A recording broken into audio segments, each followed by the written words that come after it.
반갑습니다. 한 주간도 평안하신 줄 믿습니다. 우리 함께 인사 나누겠습니다. 사랑하고 축복합니다. 우리 온라인으로 예배에 참여하신 성도님들 사랑하고 축복합니다.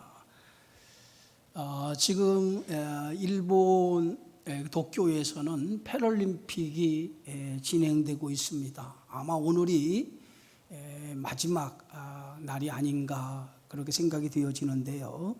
이 패럴림픽은 신체적인 장애가 있는 선수들이 참가하는 국제 스포츠 대회입니다.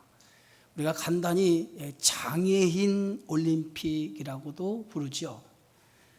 여기에 출전하는 선수들을 보면 신체적인 장애를 가진 사람들이 출전을 하는데요.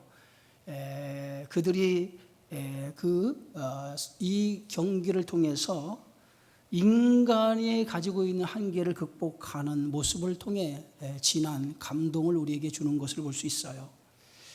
이번 패럴림픽에 참여하는 한국 선수 가운데에 런던대 100m, 200m 은메달을 따고 2016년 리우 올림픽에서 200m 은메달을 따고 도쿄 대회에 3연속 메달에 도전하는 44살 작은 거인 미소 천사라고 부르는 전민재 선수가 출전을 했습니다. 이 전민재 선수는 이번 대회에서 메달은 따지 못했어요. 아깝게 4위 31.1초로 4위에 마감을 해서 메달은 따지 못했지만은 그의 인간 승리가 우리에게 많은 감동을 줍니다. 한번 사진을 여러분 저기 화면에 좀 올려보세요. 저 선수가 우리 전민재 선수인데 키가 146cm입니다. 아주 작은 키를 가지고 있는데 3살 때 이 전민재 선수는 열병을 앓아서 말하고 손을 쓰는 것이 자유롭지 않은 그런 장애를 갖게 되어졌다고 합니다. 그런데 올림픽에서 2번 메달을 땄고 오늘 3번째 메달에 도전을 했지만은 메달을 따지 못해서 여러분 그 뉴스에 보니까 눈물을 흘리는 그러한 모습을 보면서 가슴 찡한 그러한 모습을 우리가 함께 경험을 했습니다.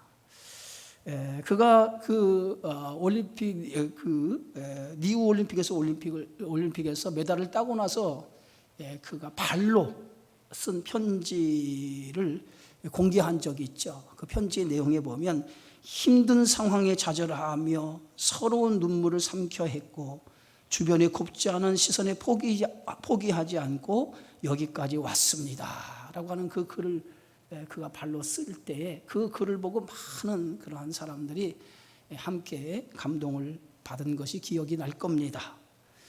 여러분 정상적인 몸을 가지고 살아가는 것이 쉽지 않은데 이렇게 장애라고 하는 몸을 가지고 살아간다고 하는 것은 결코 쉬운 일이 아닐 것 같아요. 오늘 본문의 말씀에 보면 귀먹고 말 못하는 장애를 가진 사람에 대한 이야기가 오늘 본문의 내용이에요. 오늘 7장 31절에 보면 예수께서 다시 두로 지방에서 나와 시돈을 지나고 데가볼리 지방을 통과하여 갈릴리 호수에 이르렀다라고 이렇게 말하고 있습니다. 우리가 지난 시간에 말씀을 통해 본 것처럼 그 더러운 귀신 들린 두로 지방에 들어가셔서 더러운 귀신 들린 그 수로보니게 여인의 그 딸을 고치신 이후에 예수님은 이 두로라고 하는 지역에 나와 북쪽으로 한 40km 올라가 시돈을 거쳐 이 데가볼리라고 하는 10개 헬라 도시가 연합한 이 도시를 거쳐서 갈릴리 호수에 도착을 합니다. 그런데 예수님이 도착한 이 갈릴리 호수는 유대 지역이 아니라 이방 지역의 갈릴리라고 하는 것이죠.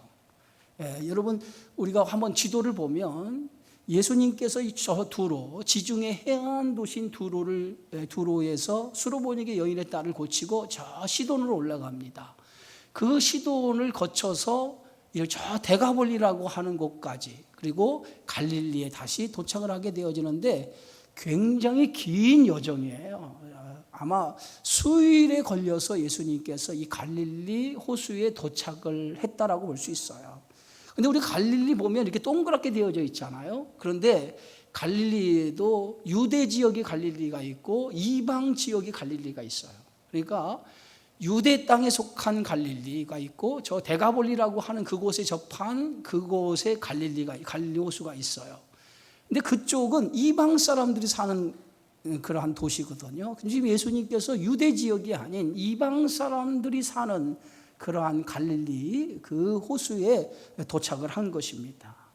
이곳에 도착을 하자 사람들이 귀먹고 말 더듬는 장애를 가지고 있는 사람을 데리고 예수님께 찾아온 거예요. 이 사람이 선천적으로 장애를 얻게 되었는지 아니면 후천적인 장애를 갖게 되었는지는 성경은 소개하고 있지 않지만은 분명한 것은 이 사람이 듣지 못하고 말할 수 없는 장애를 가지고 살아온 사람이라는 거예요.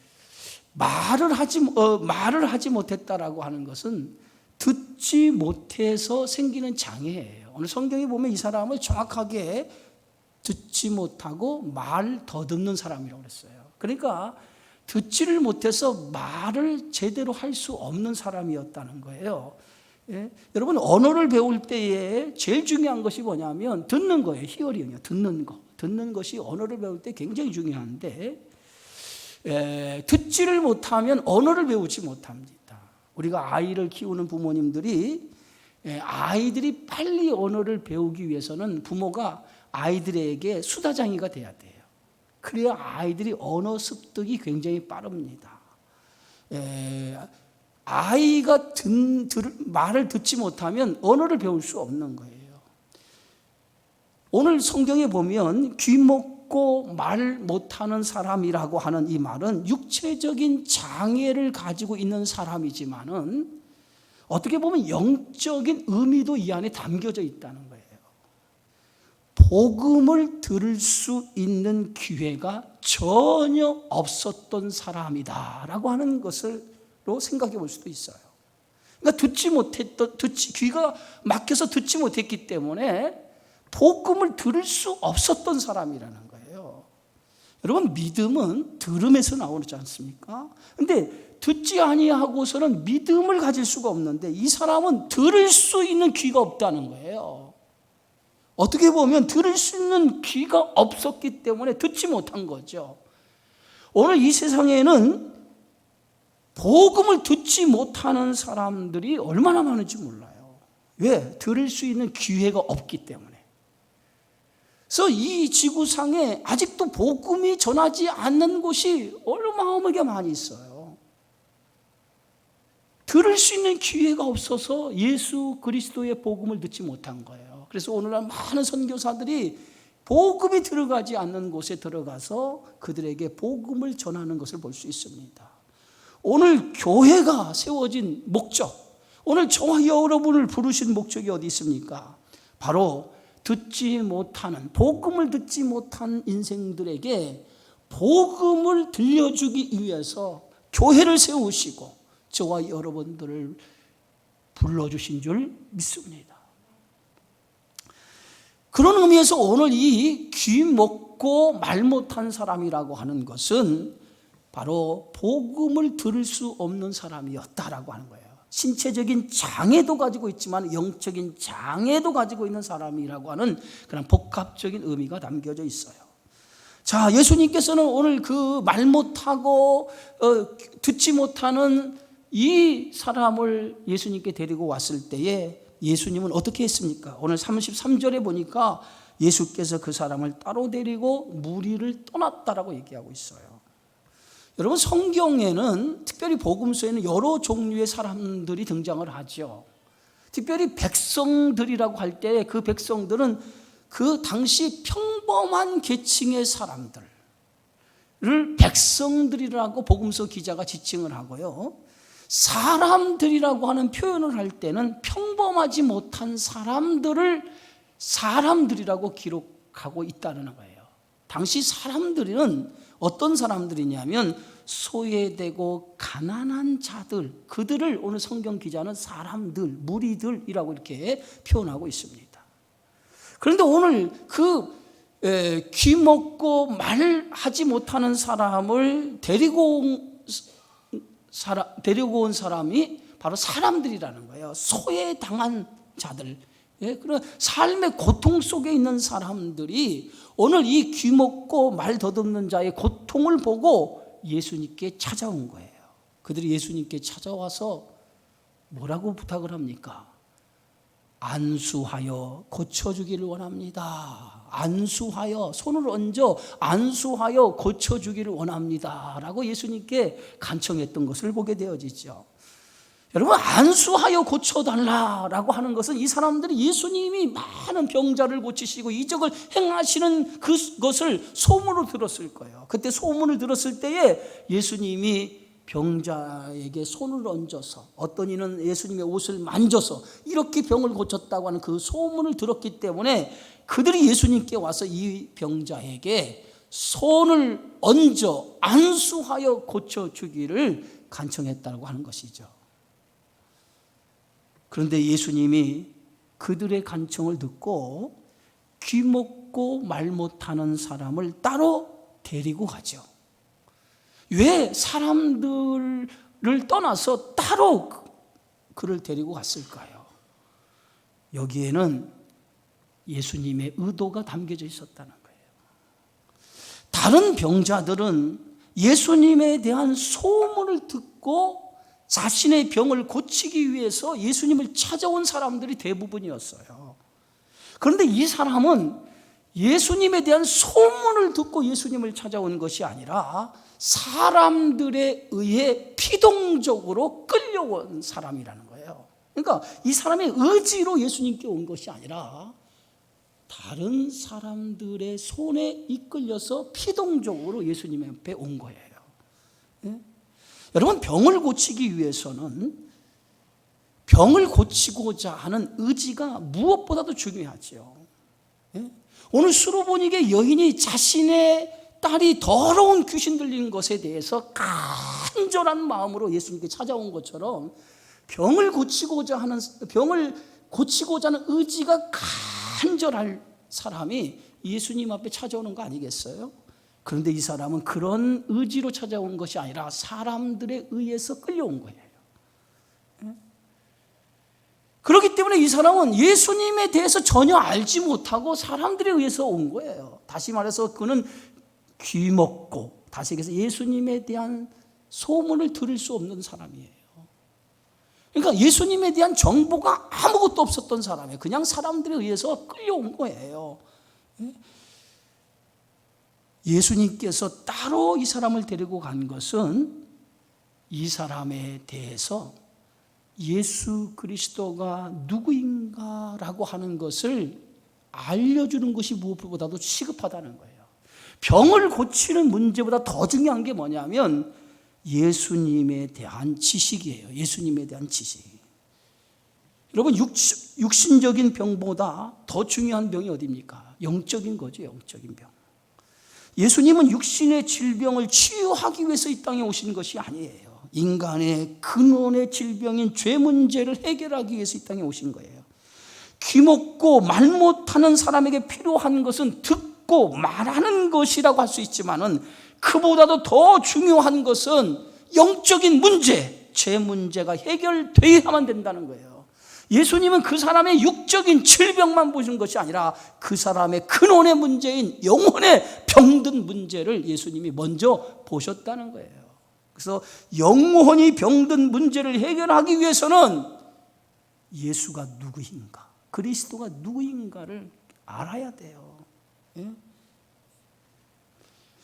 여러분, 믿음이 뭐예요? 믿음은 그리스도, 예수를 아는 것이 믿음이에요.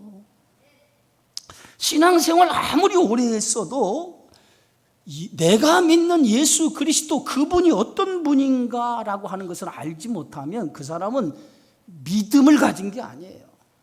아무리 신앙생활 오래 했어도 그런 사람은 믿음을 가진 게 아니에요. 오늘 당시에 종교 지도자들, 바리새인이나 사두개인들, 그 밖에 유대인들을 보면 예수님의 가르치심을 듣고 예수님이 행하시는 이적을 보았습니다. 그럼에도 불구하고 저들은 예수님에 대해 정확하게 알지 못했다는 거예요. 그런데 이방 여인이었던 수로보니게 여인은 예수님을 찾아와서 예수님 앞에 어떻게 고백합니까? 주 다윗의 자손이요 라고 예수님을 향해 고백하지 않습니까? 주 예수 다윗의 자손이라고 하는 것은 정확하게 당신은 그리스도 메시아입니다라고 하는 신앙의 고백이었다는 거예요. 그런 수로보니게 여인의 고백을 예수님이 보고 그 여인을 향해서 이렇게 말하죠. 여자여, 내 믿음이 크도다.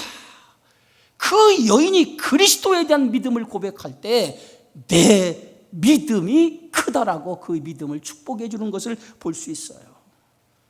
오늘 예수님께서 이 귀먹고 말 못하는 자를 따로 데리고 간 것은 그에게 정확하게 그리스도가 누구인가를 깨닫게 하기 위해서 따로 데리고 가셨다는 거예요. 그리고 예수님은 이제 말 못하고 듣지 못하고 말 못하는 자에게 어떻게 치유하십니까? 예수님은 양손가락을 그의 막힌 귀에다 넣습니다. 그리고 손에 침을 뱉어 그의 혀에 손을 대죠.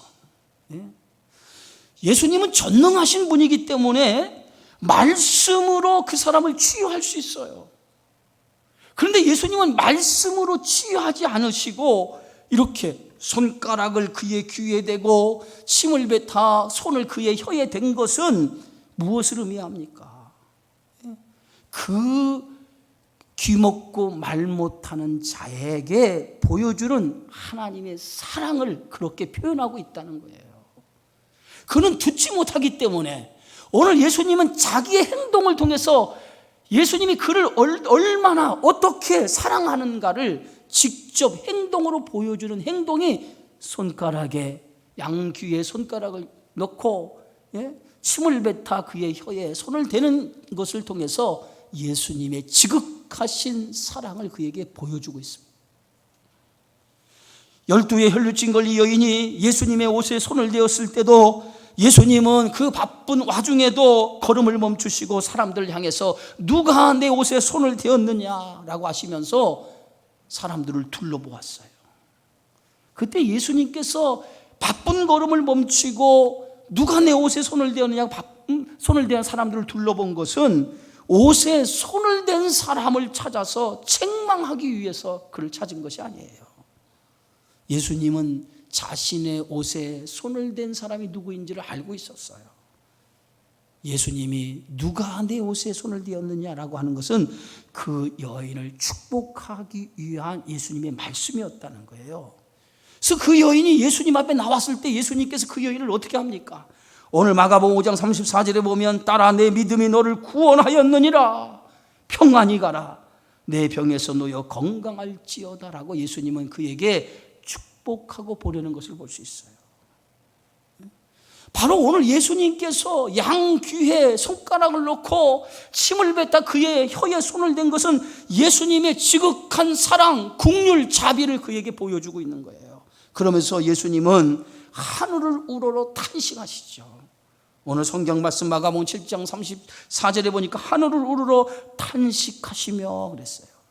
여러분 하늘을 우러러 탄식하셨다라고 하는 것은 그의 고통, 그의 아픔을 보셨다는 거예요. 그가 지금까지 장애로 살아가는 아픔과 고통 그것을 예수님은 보시고 하늘을 우러러 탄식함으로 하나님 앞에 기도하셨다는 거예요. 인간의 모든 고통은 죄의 결과로부터 생겨진 것입니다. 이 사람이 가지고 있는 고통 역시도 죄로 인해 생겨진 결과물이었다라고 하는 것이죠. 예수님은 귀먹고 말 못하는 자의 고통을 보시고 저를 긍휼히 여기셨어요. 그리고 하늘 향해 탄식하시며 그 사람의 아픔을 향해 하나님 앞에 기도하셨던 거예요. 여러분, 이 예수님이 탄식하시며 그를 긍휼히 여기신 것은 바로 하나님의 은혜가 그에게 나타났다라고 하는 증거가 되어지는 줄 믿습니다. 구원은 하나님이 우리를 긍휼히 여기심으로 구원이 시작된 거예요. 오늘 이 사람의 모든 장애를 가지고 있는 고통을 예수님이 긍휼히 여기시고 이 사람에게 하나님의 은혜가 이제 이 사람에게 열려지는 축복이 일어나게 되어진 거예요. 우리가 고통 속에 있을 때에 우리를 대신하여 기도하는 분이 있어요. 누구십니까? 성령은 말할 수 없는 탄식으로 우리를 위해서, 우리의 연약함을 위해서 기도하시는 줄 믿으시기 바랍니다. 예수님이 말 못하고 귀먹은 자를 불쌍히 여기시고 탄식하며 기도해 주셨던 것처럼 우리의 연약함을 보고 우리를 위해서 항상 탄식하며 대신 기도하시는 분이 있는데 그게 바로 성령께서 우리를 위해 기도하고 계시다는 거예요. 로마서 8장 26절에 보면 이와 같이 성령이 우리 연약함을 도우시나니 우리는 마땅히 기도할 바를 알지 못하나 오직 성령이 말할 수 없는 탄식으로 우리를 위해 친히 간구하심이니라.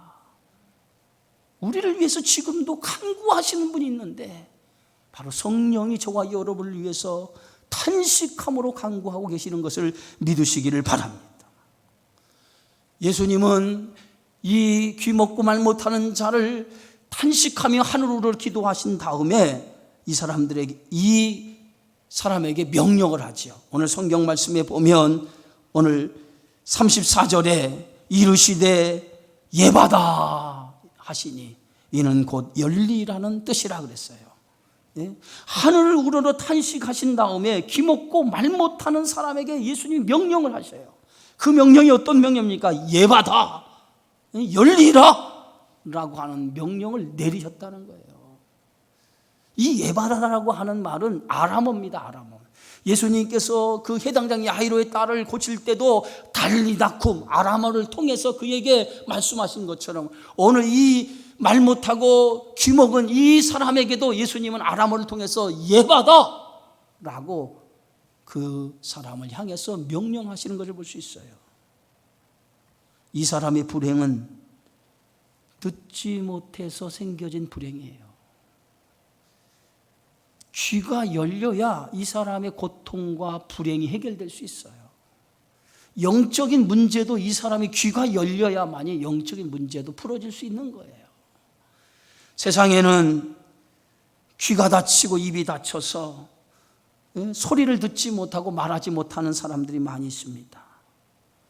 영적인 귀가 열리지 않아 복음의 비밀을 깨닫지 못해서 영원한 소망을 얻지 못하고 살아가는 인생들이 얼마나 많이 있습니까? 바로 오늘 이 사람은 육체의 질병을 가진 사람이지만은 영적인 질병, 복음을 듣지 못한 그러한 질병을 가져서 불행한 인생을 살아가는 사람이라고도 볼 수 있다는 거예요. 이스라엘 나라가 가장 어두울 때, 그때가 언제입니까? 사사시대입니다. 사사시대. 근데 사사시대에 사무엘상 3장 1절에 보니까 오늘 이렇게 기록하고 있어요. 아이 사무엘이 엘리 앞에서 여호와를 섬길 때에는 여호와의 말씀이 희귀하여 이상이 흔히 보이지 않더라 그랬어요. 말씀이 희귀했다는 거예요. 희귀했다. 말씀이 희귀했다라고 하는 것은 영적으로 아주 어두웠기 때문에 하나님의 말씀이 들리지 않았다는 거예요. 하나님의 말씀이 들리지 않았다는 거예요. 여러분, 영적으로 어두우면 하나님의 말씀이 들리질 않아요. 세상의 소리는 들리지만은 하나님의 소리가 들리질 않아요. 이게 영적으로 어두운 시대의 모습인 거예요. 그런데 그 영적으로 어두운 하나님의 말씀이 들리지 않았던 이 시대가 언제야? 사사시대였다는 거예요. 그 사사시대를 대표하는 그 시대의 제사장이 누구냐면 엘리라고 하는 제사장이에요.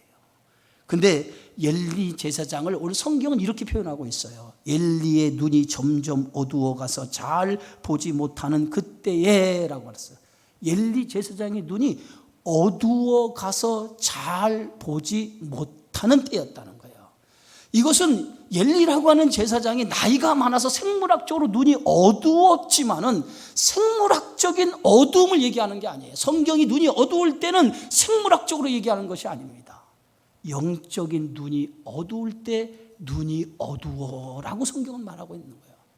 제사장은 깨어있는 사람이 되고 영적으로 누구보다도 밝은 사람이 되어야 되는데 오늘 엘리 제사장은 시대 앞에 영적으로 눈이 어두워졌다는 거예요. 그래서 하나님의 말씀을 듣지 못하고 하나님의 징조를 구별하지 못하는 그러한 영적인 어두운 눈을 가진 제사장이었다는 거예요. 이 시대가 어떤 시대였습니까? 바로 사사 시대였다는 거예요.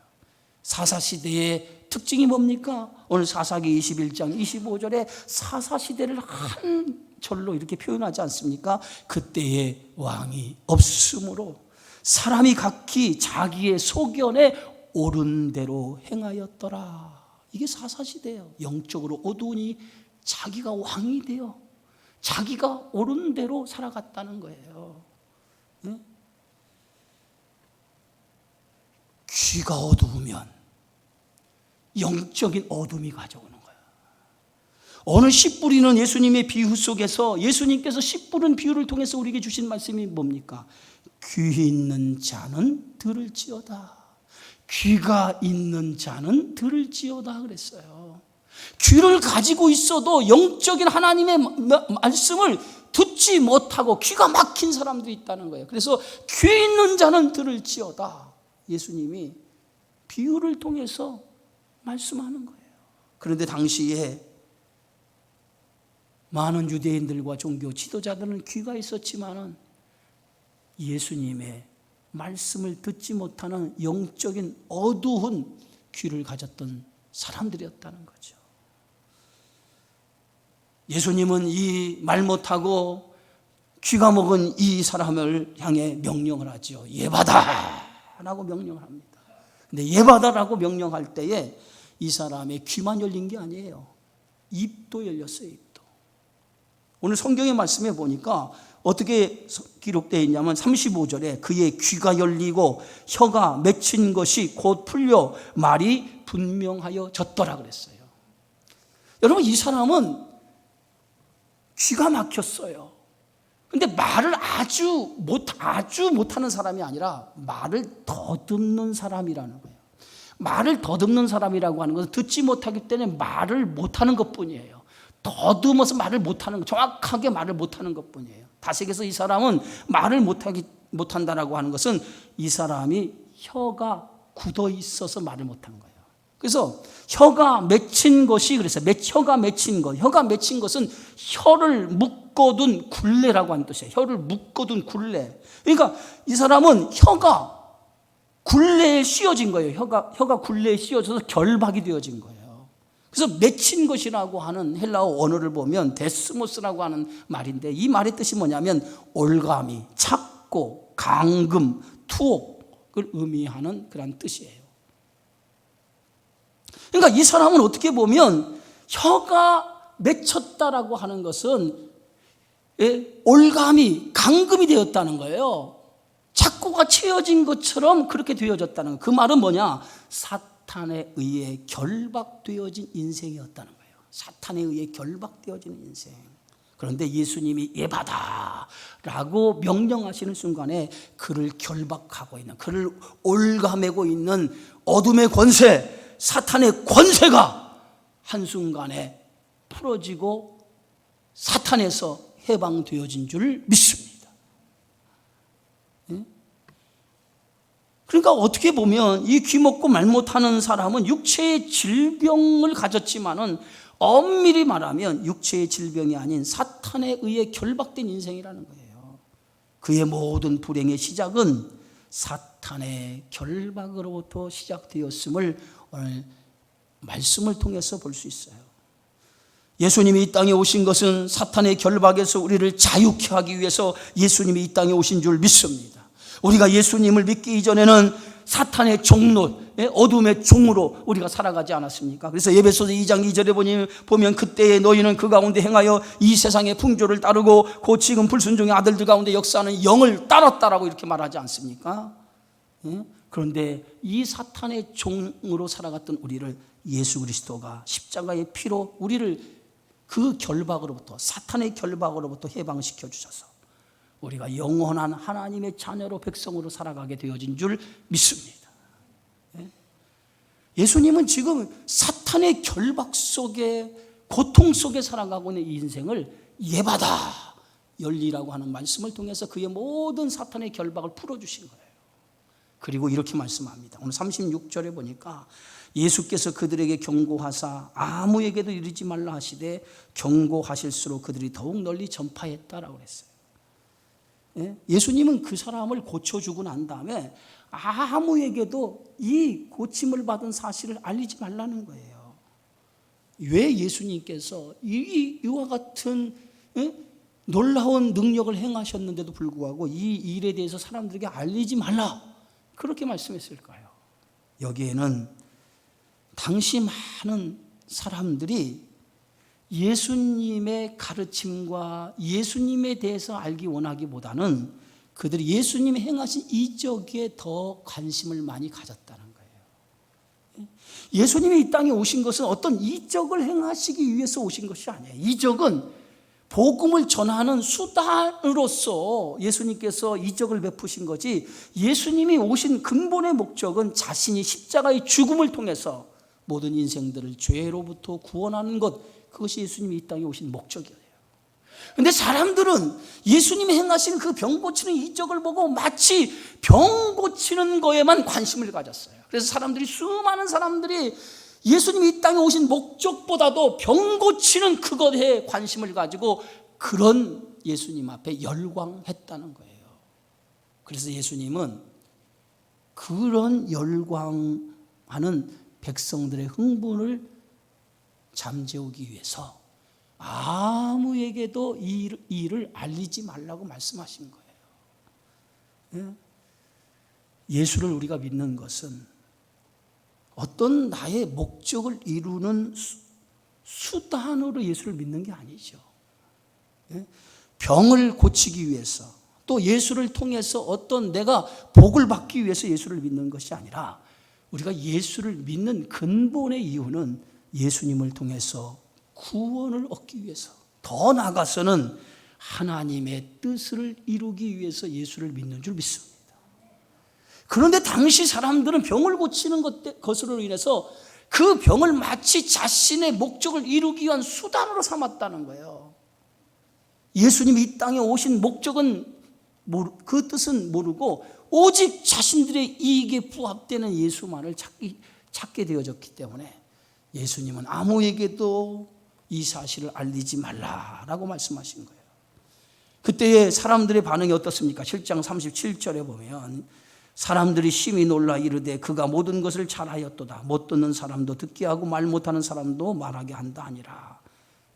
아무에게도 이르지 말라고 예수님이 경고했음에도 불구하고 사람들이 자신의 본 것을 사람들에게 널리 전파하기를 시작해요. 그랬더니 사람들의 반응이 두 가지로 나타났어요. 첫 번째는 뭐냐? 심히 놀랐다. 그래서 심히 놀랐다. 두 번째는 그가 잘하였도다라고 그랬어요. 심히 놀라고 그가 잘했다라고 하는 것은, 이 말은 어떤 의미를 가지고 있느냐면 창세기 1장 31절에 보면 하나님이 천지를 창조하시고 난 이후에 엿새 동안의 천지를 창조하시고 나서 인간을 마지막 날 창조하시고 오늘 어떻게 하나님이 말씀하십니까? 심히 보시기에 좋았더라라고 극도로 하나님께서 심히 좋았더라고 표현하고 있어요.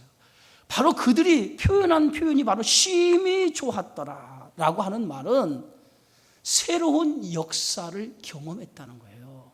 새로운 역사를 경험했다. 이 말은 무슨 말이냐면 새로운 창조하는 모습을 그들이 목격했다는 거예요.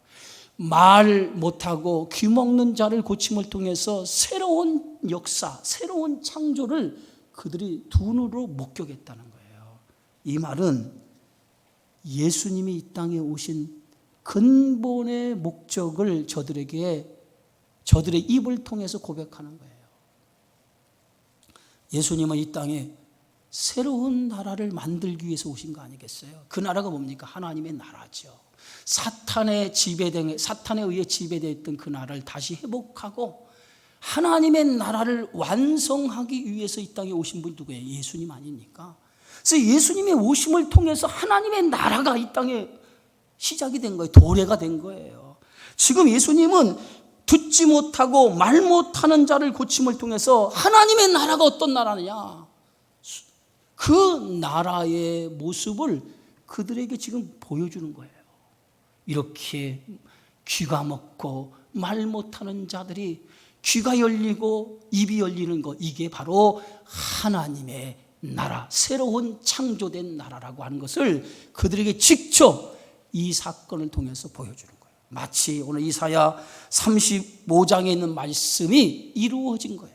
오늘 성경 이사야 35장 5절 6절에 보면 그때에 맹인의 눈이 밝을 것이며 못 듣는 사람의 귀가 열릴 것이며 그때에 저는 자는 사슴같이 뛸 것이며 말 못하는 자의 혀는 노래하니 이는 광야에서 물이 솟겠고 사막에서 시내가 흐를 것입니다. 그때가 어떤 때입니까? 메시아가 이 땅에 오시는 때를 가리키는 거예요. 그럼 메시아가 누굽니까? 예수 그리스도가 이 땅에 오면 하나님의 나라가 시작이 되었다는 거예요. 그 나라가 시작되면 맹인이 눈이 열리고 못 듣는 사람의 귀가 열리고 말 못하는 자의 혀가 노래하는 날이 이르게 된다는 거예요. 그 날이 언제요? 메시아가 오는 날. 지금 예수님이 귀 먹고 말 못하는 자의 귀를 열고 말 못하는 자의 혀에 풀어진 것은 뭡니까? 메시아의 나라가 도래한 것을 그들에게 증거하고 있는 거예요. 예수님이 다스리는 나라는 어떤 나라입니까? 우리가 소망하는 나라, 그 나라는 어떤 나라입니까? 그 나라는 계시록 21장에 정확하게 우리에게 그 나라를 가르쳐주고 있어요. 모든 눈물을 그 눈에서 닦아주시니, 계시록 21장 4절에 보면 모든 눈물을 그 눈에서 닦아주시니 다시는 사망이 없고 애통하는 것이나 곡하는 것이나 아픈 것이 다시 있지 아니하리니 처음 것들이 다 지나갔습니다. 처음 것은 다 지나고 새로운 창조의 나라가 새 하늘과 새 땅, 그 나라가 그리스도를 통해서 완성되어지는 하나님의 나라라는 거예요. 지금 예수님은 그 나라를 이제 완성하기 위해서 오신 거고, 예수님의 오심을 통해서 그 나라가 어떤 나라인가를 지금 수많은 사람들에게 보여주고 있다는 거예요. 사랑하는 성도 여러분, 하나님의 나라는 어떤 나라입니까? 귀가 열리고 눈이 열리고 입이 열리는 나라, 다시해서 영적인 질병에서 해방되는 나라, 그것이 바로 하나님의 나라가 되어지는 줄 믿습니다. 그 나라에 들어가는 백성은 어떤 백성입니까? 귀가 열린 백성이 들어가는 거예요. 입이 열린 백성이 들어가는 거예요. 그 나라는 그리스도의 구속의 은혜를 붙들고 그 국률과 그 자비 안에 살아가는 사람이 그 나라에 들어가는 줄 믿습니다. 오늘 말 못하고 귀 먹은 이 사람에게 하나님의 국률을 통해서 그에게 새로운 하나님의 창조의 역사가 일어난 것처럼 저와 여러분의 삶 속에서 주님이 주시는 이 말씀의 권능을 통해서 모든 닫혔던 것이 열림을 통해서 하나님의 놀라운 축복의 역사를 안에 동참하는 믿음의 성도가 되어지기를 주의 이름으로 축원합니다. 네, 기도하겠습니다. 주의 은혜 고맙습니다. 오늘 예수님께서 행하시는 이 이적을 통해서 하나님의 나라가 이 땅에 도래한 것을 직접 보여주시면서 하나님의 나라는 죄와 어둠으로부터 벗어나고 참된 기쁨과 소망 속에 주어진 나라라고 하는 것을 우리에게 밝히 깨닫고 알게 하신 줄 믿습니다.